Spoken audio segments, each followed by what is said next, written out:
تو اس نے بڑا عالیشان چرچ بنایا اور اس نے اعلان کیا کہ اب ہر سال حج کے لیے یہاں پر آؤ، لیکن کوئی بھی حج کے لیے وہاں نہیں گیا۔ تو اس کو غصہ آیا کہ اب میں جا کر بیت اللہ کو ڈھا دوں گا۔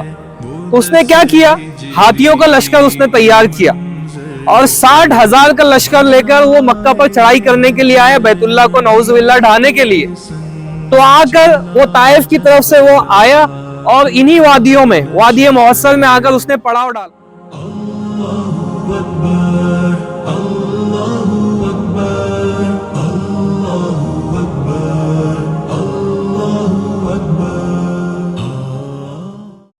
بسم اللہ الرحمن الرحیم۔ ألم تر كيف فعل ربك بأصحاب الفيل ألم يجعل كيدهم في تضليل وأرسل عليهم طيرا أبابيل ترميهم بحجارة من سجيل فجعلهم كعصف مأكول۔ شروع اللہ کا نام لے کر جو بڑا مہربان نہایت رحم والا ہے۔ کیا تم نے نہیں دیکھا کہ تمہارے پروردگار نے ہاتھی والوں کے ساتھ کیا کیا؟ کیا اس نے ان کا داؤں غلط نہیں کیا؟ اور اس نے ان پر جھنڈ کے جھنڈ پرندے چھوڑ دیے جو ان پر کھنگر کی پتھریاں پھینکتے تھے، تو اس نے ان کو ایسا کر دیا جیسے کھایا ہوا بھس۔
یمن کا جو گورنر تھا ابرہہ، اس نے کیا کیا، وہ عیسائی تھا، بڑا عالیشان چرچ اس نے بنایا۔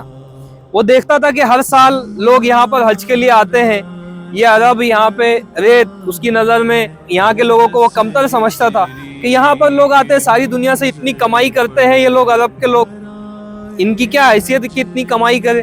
تو اس نے بڑا عالیشان چرچ بنایا اور اس نے اعلان کیا کہ اب ہر سال حج کے لیے یہاں پر آؤ، لیکن کوئی بھی حج کے لیے وہاں نہیں گیا۔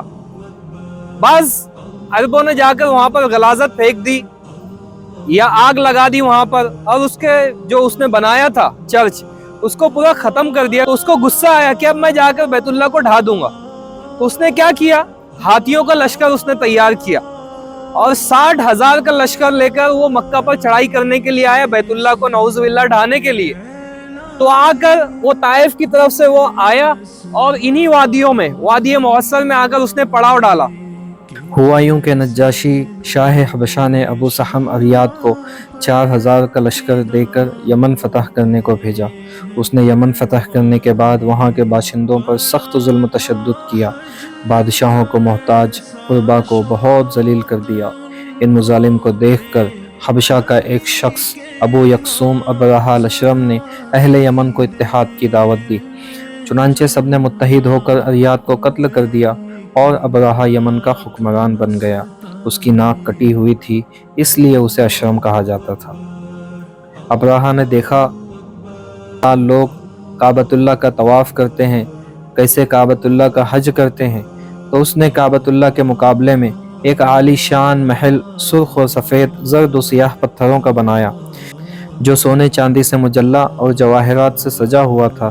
دروازوں پر سونے کے پترے اور کیل لگائے، دیواروں پر اتنی زیادہ کستوری مل دی گئی کہ دیواریں سیاہ ہو گئی، اور اس کے اندر ایک بہت بڑا یاقوت نصب کیا اور یہ اعلان کیا کہ آئندہ مکہ مکرمہ میں کعبۃ اللہ کا حج کرنے کوئی نہیں جائے بلکہ ہمارے کعبے کا حج کرے۔ مسلمانوں کے دل میں خانہ کعبہ کی عظمت وہ کعبۃ اللہ کے مقابلے میں کسی بھی محل یا چرچ کو، گرجا گھر کو ترجیح نہیں دے سکتے تھے۔ چنانچہ ایک عربی شخص رات کے اندھیرے میں موقع پا کر ابرہہ کے بنائے ہوئے گرجا گھر میں، محل میں موقع پا کر گھس گیا اور اس نے خوب نجاست مل دی۔ یہ بھی کہا جاتا ہے کہ ایک عرب قبیلہ وہاں ٹھہرا ہوا تھا، ان کے آگ جلانے کی وجہ سے محل میں بھی آگ لگ گئی اور وہ جل کر خاک ہو گیا۔ جب ابرہہ کو اطلاع ملی تو وہ بہت آگ بگولا ہو گیا۔ اس نے قسم کھائی کہ جب تک وہ عربوں کے کعبہ کو نعوذ باللہ تہس نہس نہیں کر دیتا، چین سے نہیں بیٹھے گا۔ وہ ہاتھیوں کا ایک لشکر جرار لے کر مکہ مکرمہ روانہ ہو گیا۔ اس نے یہ منظوم منصوبہ بنایا کہ کعبۃ اللہ کے ستونوں میں لمبی اور مضبوط زنجیریں باندھ کر ہاتھیوں کے گلے سے باندھ دی جائیں اور پھر ہاتھیوں کو حنکا کر کعبۃ اللہ کو منہدم کر دیا جائے، ہاتھیوں کو دوڑا کر کعبۃ اللہ کو منہدم کر دیا جائے۔ اثناء راہ میں مستعد عرب قبائل بڑھ چڑھ کر اس فوج پر حملہ آور ہوئے مگر پست ہو گئے۔ بالآخر وہ مکہ معظمہ کے قریب اس وادی میں، جسے وادی محصر کہا جاتا ہے، پہنچ گیا اور اپنی فوج کو حکم دیا کہ وہ مکہ والوں کے بھیڑ، بکریاں اور اونٹ وغیرہ جو کچھ نظر آئے اس پر قبضہ کر لے۔ چنانچہ رئیس قریش اللہ کے حبیب صلی اللہ علیہ وسلم کے دادا عبد المطلب کے 200 اونٹ بھی گرفتار کر لیے گئے۔ جب عبد المطلب کو اس واقعے کا علم ہوا تو وہ ابرہہ کے پاس گئے۔ اس نے ان کا چہرہ دیکھا تو تعظیم سے کھڑا ہو گیا اور تخت سے اتر کر نیچے ان کے برابر بیٹھ گیا۔ جب عبد المطلب نے اپنے اونٹوں کی واپسی کا مطالبہ کیا تو ابرہہ کہنے لگا، جب آپ کو میں نے آتے دیکھا تو میرے دل میں آپ کی عزت پیدا ہو گئی، مگر آپ کی انتہائی کمزور سے مطالبے نے اس عزت کو ختم کر دیا۔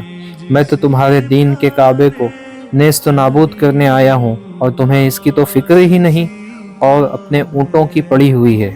عبد المطلب نے جواب دیا کہ اونٹ میرے ہیں، اس لیے مجھے ان کی فکر ہے، اور جس کا کعبہ ہے وہ خود اس کی حفاظت کر سکتا ہے۔ کہنے لگا، تمہارا خدا کعبے کو میرے ہاتھ سے نہیں بچا سکتا۔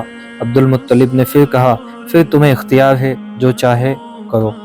عبد المطلب نے واپس آ کر ایک بڑی جماعت کے ساتھ کعبہ شریف کا پردہ پکڑ کر آہذاری سے دعا کی کہ پروردگار، تو اپنے گھر کی حفاظت کا خود انتظام فرما، ہم تو بے بس ہیں۔ اس کے بعد اپنی قوم کو ساتھ لے کر پہاڑوں پر چڑھ گئے۔ انہیں یقین تھا کہ اس خطا کار قوم پر ضرور عذاب خداوندی نازل ہوگا۔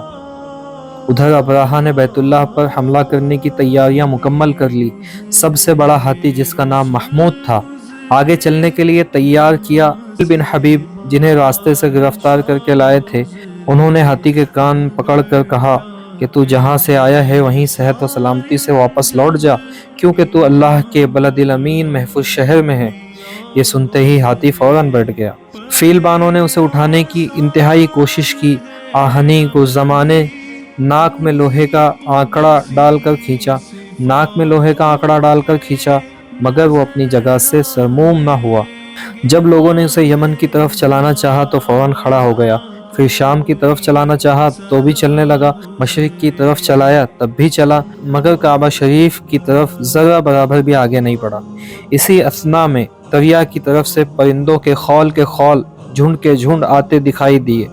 ہر ایک پرندے کے پاس چنے کے برابر 3 کنکریاں تھیں، ایک ایک کنکری ان کی چونچ میں اور 2 پنجوں میں تھی۔ پرندے فوراً ابرہہ کے لشکر پر چھا گئے اور اس پر کنکریوں کی بارش کر دی، جس پر کنکریاں پڑتی اسے تباہ کر دیتی۔ انہوں نے لوگوں کے بدن چھلنی کر دیے۔ آنے واحد میں تمام لشکر کھائے ہوئے گھاس پھوس کی طرح ہو گئے۔ لشکر کے سرغنہ ابرہہ کو اس سے بھی زیادہ عبرتناک سزا دینا مقصود تھا، اس لیے وہ وہاں میدان میں نہ مرا بلکہ واپس یمن کو چل دیا، مگر اس کے جسم میں کنکریوں سے ایسے زہریلے زخم بن گئے کہ جسم کا ایک ایک جوڑ گل کر سڑ کر بدن سے علیحدہ ہونے لگا۔ اسی حالت میں وہ اپنے دارالحکومت صنعاء میں پہنچا کہ اس کا سارا بدن ٹکڑے ٹکڑے ہو کر گر گیا اور وہ واصل جہنم ہوا۔ اس کے بعد قدرت خداوندی نے ایک ایسی طوفانی بارش نازل کی جس کے ویلے میں یہ تمام منحوس لاشیں بہہ کر سمندر میں غرق ہو گئیں اور یہ تمام علاقہ صاف و ستھرا ہو گیا۔ چونکہ اس مہم میں ابرہہ حبشی ہاتھی لے کر آیا تھا، اس لیے عرب اس مہم کو واقعۃ الفیل اور اس سال کو عام الفیل کہتے ہیں۔ یہ واقعہ نبی کریم صلی اللہ علیہ وسلم کی ولادت باسعادت سے 40 دن پہلے وقوع پذیر ہوا تھا۔ مفسرین نے ابابیل کے رنگ، جسامت اور کنکریوں کی جسامت کے متعلق مختلف اقوال بیان کیے ہیں۔ حضرت عطا عبداللہ بن عباس رضی اللہ تعالیٰ عنہ سے روایت کرتے ہیں کہ پرندوں کا رنگ ابرہہ کے حبشی فوجیوں کی طرح کالا تھا، در حقیقت ان کے کفر اور معصیت کے باعث سیاہ رنگ پر پرندے بھیجے گئے۔ سعید بن جبیر رضی اللہ تعالیٰ عنہ فرماتے ہیں سفید پرندے تھے جو کفر و معصیت کی صفت کے برعکس رنگ تھے۔ بعض روایات میں ان کا رنگ سبز بیان کیا گیا ہے اور ان کے سر درندوں کی طرح بتائے جاتے ہیں۔ امام رازی رحمۃ اللہ علیہ ان مختلف روایات میں تطبیق اسی طرح دیتے ہیں کہ پرندوں کے بعض لشکر سفید، بعض سیاہ، بعض سبز تھے۔ جس رنگ کے پرندے جس آدمی نے دیکھے اس نے وہی کیفیت بیان کر دی۔